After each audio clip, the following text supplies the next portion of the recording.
Eso sí, bueno, pues nuestro tema central es la alimentación. Me centré en este tema tomando o parafraseando el título de Gabriel García Márquez de su libro Del amor y otros demonios, sobre todo enfocándolo en la alimentación, porque suele ser un reto y suele ser un problema no solamente en proyectos de investigación, sino también en la vida diaria y en la atención clínica de los que nos dedicamos a ver pacientes con diabetes. Suele ser un problema porque es casi una sentencia de muerte, ¿no? Yo le digo una sentencia alimentaria porque desarrollan diabetes o alguna otra enfermedad y piensan que ya no van a poder comer algún otro alimento, ¿no? Que van a tener que comer todos muy sano y algunas de las veces esto no es lo que sucede del todo. Déjenme ver.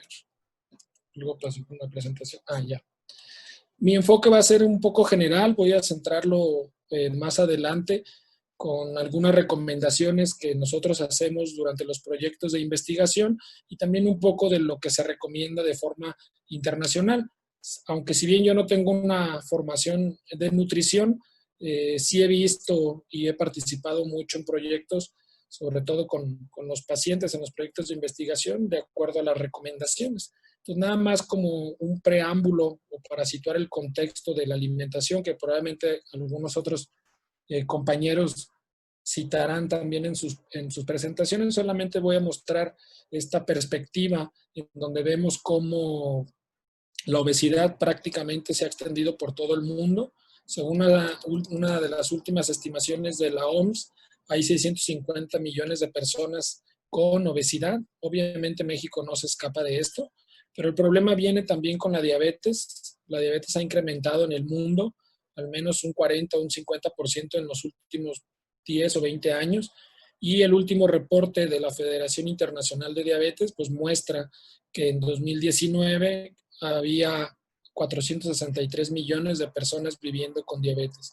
El impacto que tiene es que además de afectar a un gran número de población, casi el 75% de los pacientes que tienen diabetes viven en países considerados de bajos ingresos y de medios, donde nos incluimos a nosotros, ¿sí? A México, y este tiene un impacto importante, ¿no? Porque está muy ligado con la alimentación, pero también muy ligado con la actividad física, ¿no? Algo que ha ocurrido en México y que se ha reportado en los últimos reportes de la Encuesta Nacional de Salud, ¿no? En donde se muestra que México, o al menos, bueno, la población mexicana realiza poca actividad física y tiene pocos conocimientos relacionados con la alimentación y el impacto que suele tener en su salud, ¿no?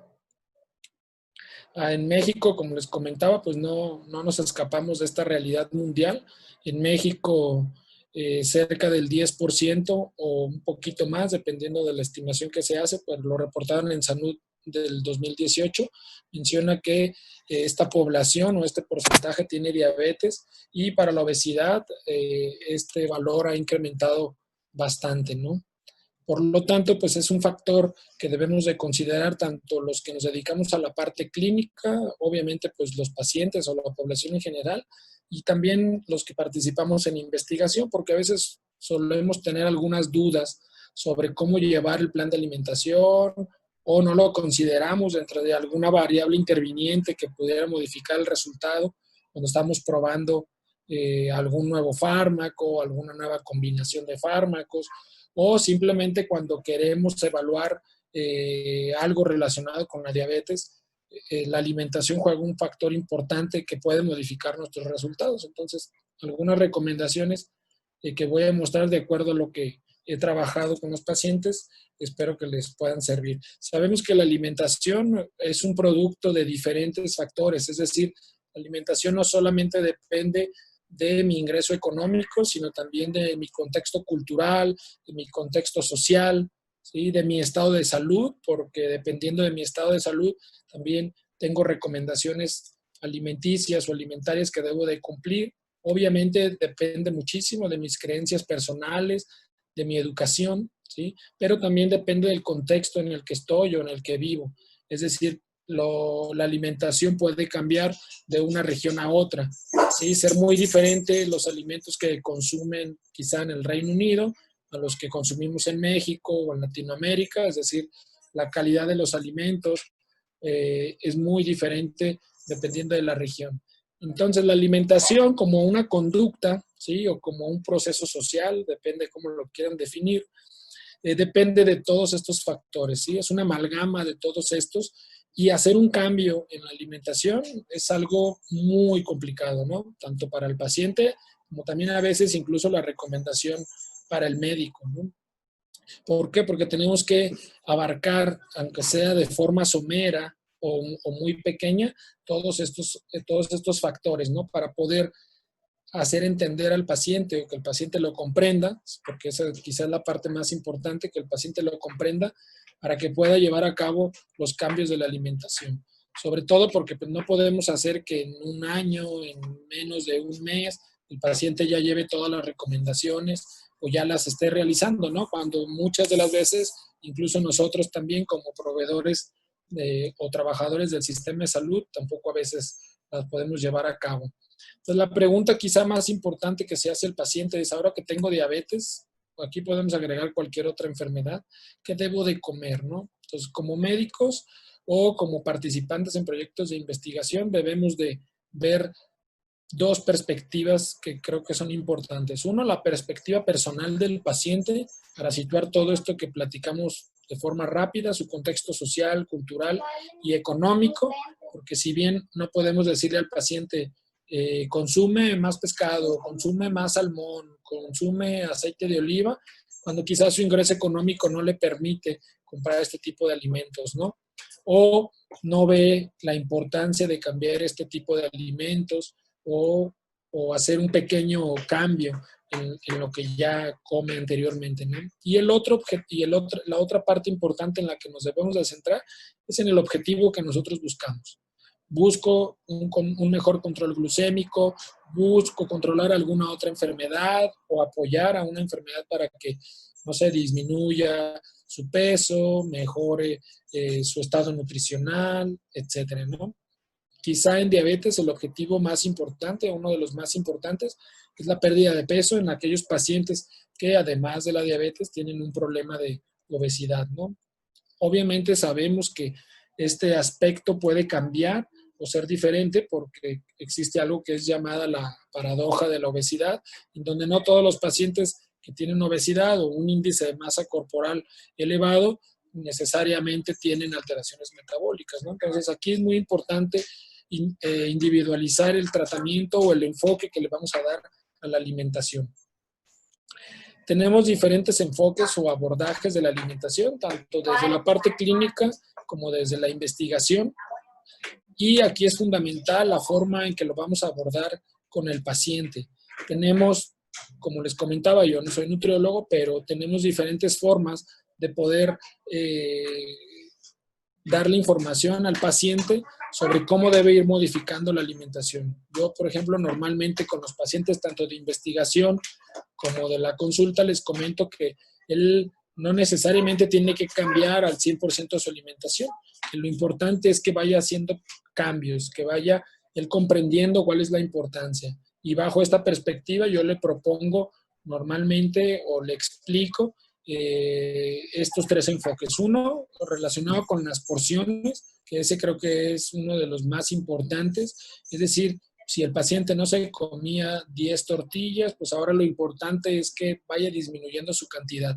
No prohibirlo, porque probablemente le vaya a generar un conflicto, ¿no? No va a poder hacer el cambio, le va a costar un poco de trabajo. Entonces, creo que lo importante es poderle decir, ok, puedes seguir comiendo pan, nada más en vez de comerse 5 panes o 2 panes, pues cambia uno, ¿sí? Y con el paso del tiempo irle recomendando quizá alimentos con mayor calidad, ¿no? Si come carne o come pollo, pues esta es la porción. Si come tacos, pues a lo mejor busque este tipo de tacos. Si le gusta comer fruta, pues esta sería una porción adecuada, no comerse todo el melón o toda la sandía, sino quizá una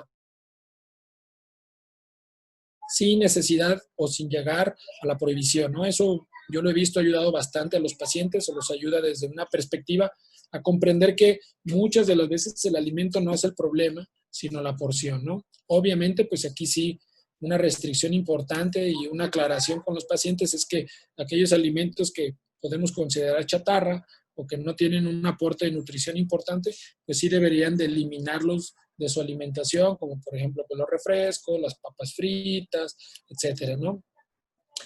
La otra perspectiva que nosotros manejamos como equipo es el tipo de alimentos que hay que consumir.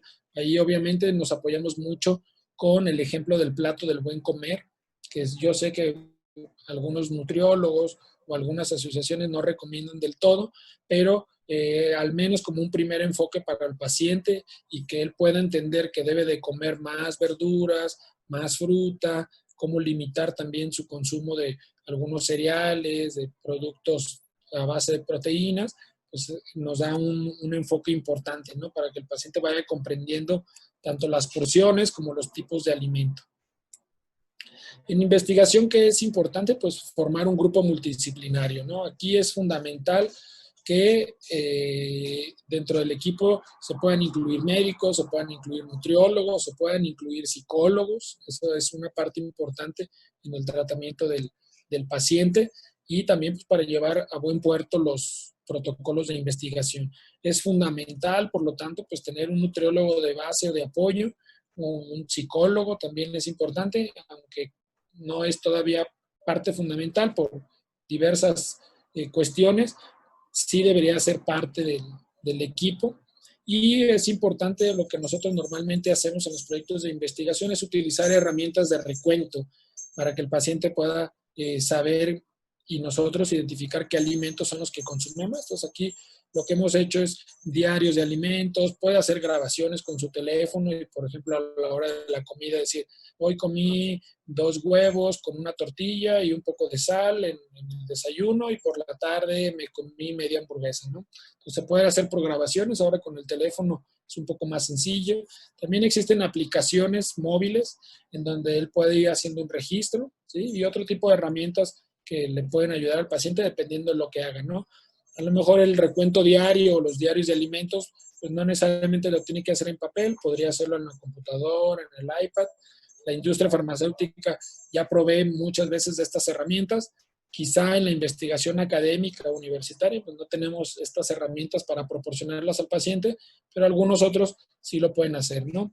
Se pueden hacer réplicas de alimentos, sobre todo en la parte explicativa del paciente, ¿sí? Son estas pequeñas figuras que simulan al alimento y más o menos en su peso. Y también le podemos dar información general en donde lo puede consultar o dentro del propio proyecto de investigación se generan ya sea libros, revistas o folletos, que suele ser como lo más común que realizamos, ¿no? En investigación es fundamental el recordatorio de la alimentación que lleva, sobre todo ya sea para mantener el peso o si la intervención es disminuir el peso, mejorar la glucosa, pues hacer énfasis en esta parte, dependiendo obviamente del objetivo del proyecto de investigación, pero el recordatorio ya sea por un mensaje, por un correo, por una llamada, es fundamental. Y obviamente, pues en cada medición o en cada visita que haga el paciente a los proyectos, pues es importante en lo posible medir la glucosa, el peso y algunas otras variables clínicas. Es importante mencionar que pues no todo en la investigación y en la evaluación clínica es el peso ni la glucosa. Hay otras variables importantes que pueden ayudar al paciente a sentirse bien, ¿sí? Y a continuar con el cambio en el plan de alimentación. Creo que estoy terminando con mi tiempo, me quedan prácticamente 2 diapositivas. ¿Cuál es el impacto de la alimentación? El impacto, pues, es que esta terapia de nutrición puede disminuir, por supuesto, la glucosa y otras variables como el colesterol, los triglicéridos, la presión arterial, en un cambio importante. La evidencia señala que la dieta vegana, vegetariana y mediterránea son los que han mostrado mejores resultados a largo plazo. Sin embargo, hacer pequeños cambios también puede tener un cambio significativo. Estas son algunas recomendaciones que tanto como para el equipo de investigación como para los pacientes se pueden consultar. La presentación va a estar ahí disponible para que los puedan checar.